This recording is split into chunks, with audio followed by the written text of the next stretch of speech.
గౌరవనీయులు మీ అభిమాన శాసనసభ్యులు, నా సహచరులు, నా మిత్రులు పొన్నం గారికి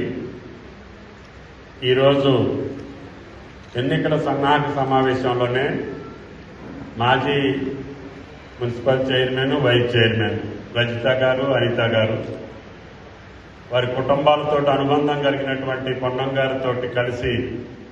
వెంకన్న గారు కానీ, శ్రీనివాసరెడ్డి గారు కానీ ఈ యొక్క పట్టణాన్ని అభివృద్ధి చేసుకునే దశలో గతంలో మాకున్నటువంటి పరిచయాలతోటి, అనుభవంతో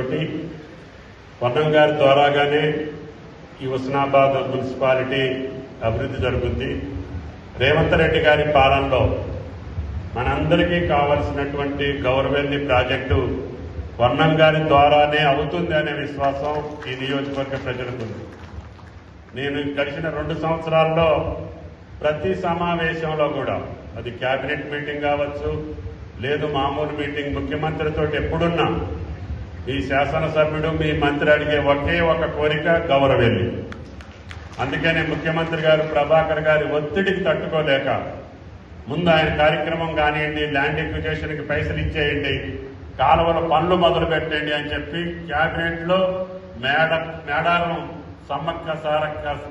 దగ్గర జరిగిన క్యాబినెట్లో కూడా పట్టుబట్టి ఆ అంశం క్యాబినెట్లో ఉన్నా లేకపోయినా ప్రతిసారి క్యాబినెట్లో ఇరిగేషన్ మంత్రిని, ముఖ్యమంత్రిని ఇబ్బంది పెట్టి అడిగేటటువంటి ఏకైక కోరిక మీకోసం గౌరవెల్లి అని చెప్పి మీకు ఈ సందర్భంగా మనం చేస్తున్నాం. ఆయన గారు కూడా చిన్న పదవుల నుంచి NSU organisation, youth Congress, parliament సభ్యుడిగా, ఈనాడు శాసనసభ్యుడిగా, మంత్రిగా ఈ జిల్లాలో అపారమైనటువంటి అనుబంధం, సంబంధం, సమస్యల పట్ల అవగాహన కలిగినటువంటి వ్యక్తి. ఉద్యమంలో కూడా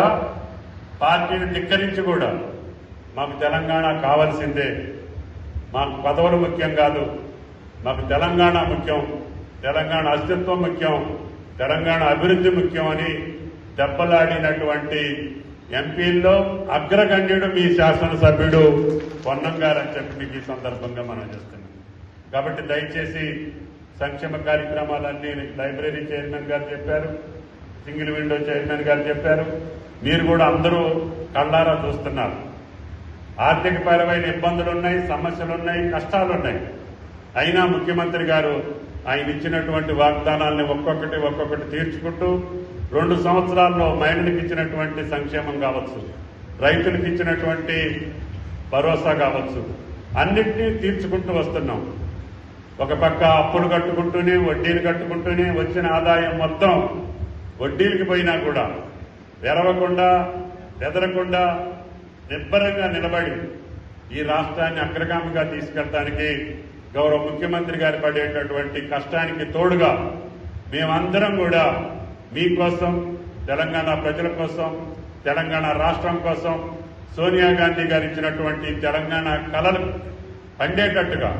నిరుద్యోగులకు ఉద్యోగాలు ఒక పక్క, రైతులకి పెట్టుబడి ఒక పక్క, మహిళలకి సంక్షేమం ఒక పక్క, కార్మికులకి, కార్మిక వర్గాలకి